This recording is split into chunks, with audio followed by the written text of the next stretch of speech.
Mateus, capítulo 24, Marcos, irmãos. Marcos, capítulo 8, e o verso 34. Diz assim a palavra de Deus: E chamando a si a multidão, com os seus discípulos, disse-lhe: Se alguém quiser vir após mim, negue-se a si mesmo, tome a sua cruz e siga-me. Amém? Tome a sua cruz e siga-me. A cruz de Cristo é símbolo de sofrimento, morte, vergonha, zombaria e rejeição e renúncia pessoal. Em textos bíblicos, a Bíblia diz em 1 Pedro, capítulo de número 2, o versículo 21, diz assim a palavra de Deus: Porque para isto sois chamados, pois também Cristo padeceu por nós, deixando-nos o exemplo para que sigais as suas pisadas. Não existe, irmãos, um exemplo maior para nós obedecermos. Não existe uma lição maior do que a de Cristo para as nossas vidas. A cruz de Cristo, ela simboliza a morte, que através dessa morte, Ele nos deu a vida eterna. Em Atos dos Apóstolos, capítulo de número 10, versículo 39, diz assim, E nós somos testemunha de todas as coisas que fez, tanto na terra dos judeus, como em Jerusalém, o qual mataram pendurado numa cruz. O povo, ele via os milagres de Cristo. Eles sabiam que Cristo fazia algo diferente. Sabe por quê, irmãos? Que o povo da época não acreditaram em Cristo. É porque naquela época já tinha aparecido mais de 1000 homens dizendo: Eu sou filho de Deus. Eu sou filho de Deus.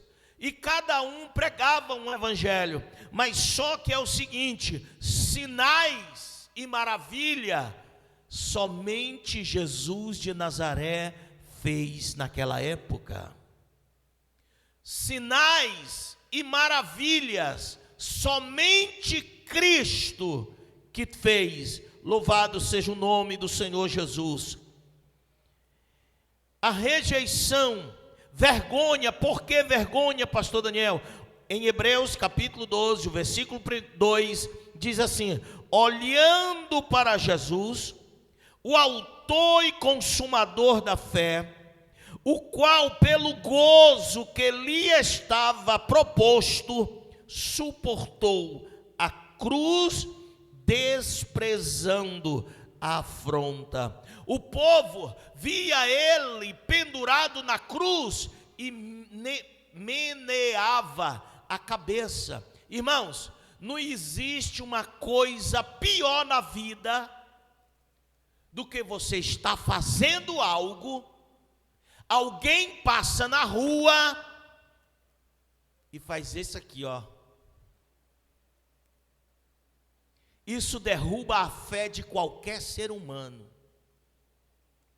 Mas Cristo, quando ele ouvia essa meneação de cabeça, esse balançar de cabeça de descaso, ele também não levava em conta e continuava a sua missão. Palavra revelada de Deus para o teu coração agora, nesse momento: não importa o que alguém vai pensar do que você está fazendo, o teu foco é Cristo Jesus, o nosso Senhor. Não interessa se alguém te deu parabéns ou deixou de dar parabéns. O importante é que você está firmado na rocha que é Jesus, o nosso Senhor. Glória a Deus. A cruz de Cristo. Eu aprendo aqui 3 lições. Quando ele diz assim: tome a sua cruz, negue a si mesmo. O que é negar a si mesmo? Olha o versículo como fala: se alguém quiser vir após mim, negue a si mesmo, tome a sua cruz e siga-me.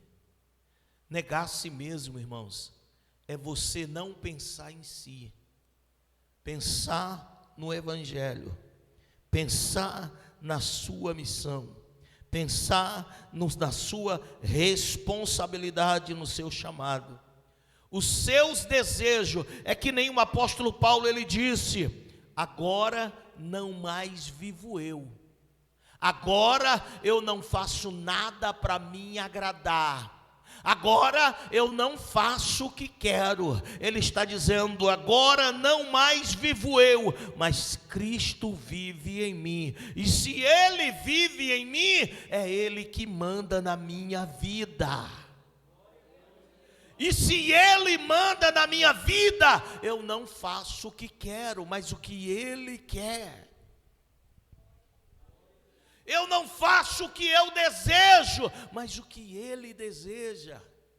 Mas o desejo do seu coração, você quer ser bem sucedido na vida, tudo que você for fazer, pergunte a Deus, peça orientação a Deus. Pastor Daniel, mas eu estou em dúvida. Um dia desse eu preguei uma mensagem aqui na igreja, o tema era: o que fazer quando não saber o que fazer? A primeira coisa é pedir direção a Deus. Quando não saber o que fazer, ore, peça orientação a Deus. Quando não saber o que fazer, jejue com propósito de uma resposta, que você vai ver que Deus vai te dar uma resposta.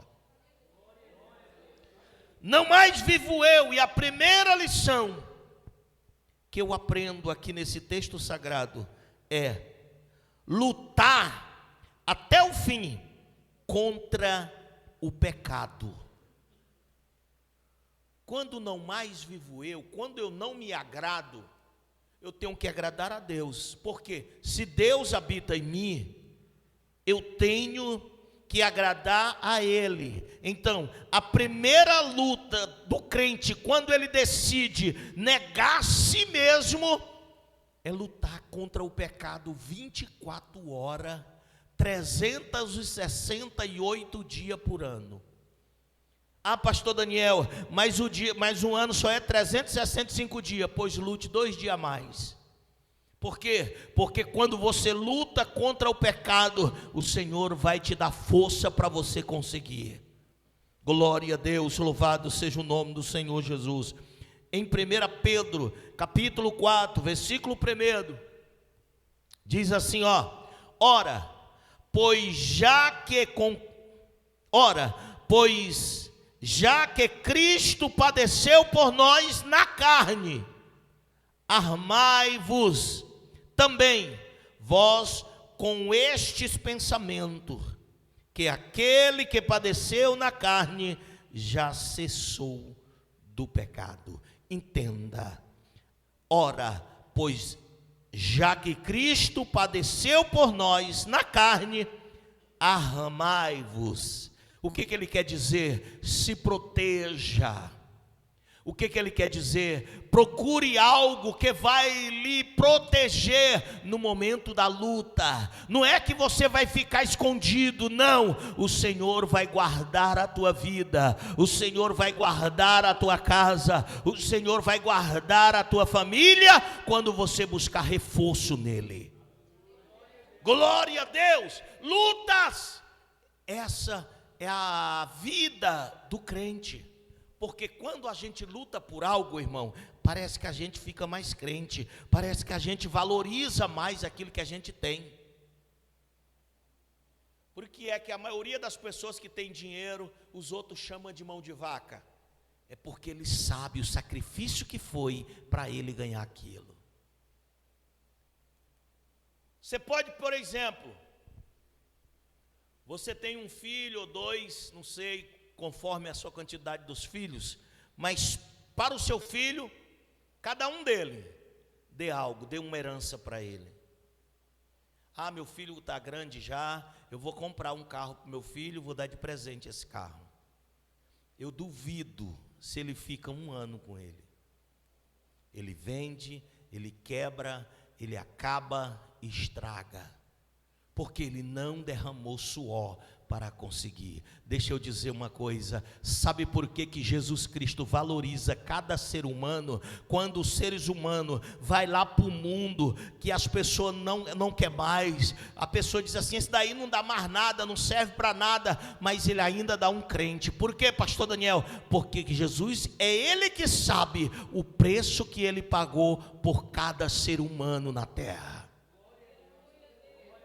Não existe ninguém que não tem mais jeito para Jesus Cristo de Nazaré. Por quê? Porque ele sempre quer dar mais uma oportunidade para mudar a vida da pessoa. Glória a Deus. Essa é a primeira lição que eu aprendo. Lutar até o fim contra o pecado. Quando você decide lutar contra o pecado, entenda que Romanos capítulo de número 6, o versículo 1 diz assim: que diremos, pois? Permaneceremos no pecado para que a graça seja mais abundante? Por quê? Porque aonde abundou o pecado, superabundou a graça. Não interessa o pecado que tu tenha cometido, arrependa-se do seu erro, busque a presença de Deus, que você vai ver que Ele vai mudar a tua história. Glória a Deus. A segunda lição, e eu já encerro. A segunda lição: lutar contra Satanás e os poderes das trevas para entender o reino de Deus. Entenda uma coisa, irmãos: quando você nega a si mesmo, você vai lutar 24 horas contra Satanás. Por quê, pastor Daniel? O inimigo vai fazer de tudo para você não entender o propósito de Deus na tua vida. O inimigo ele vai fazer de tudo para você ler a Bíblia.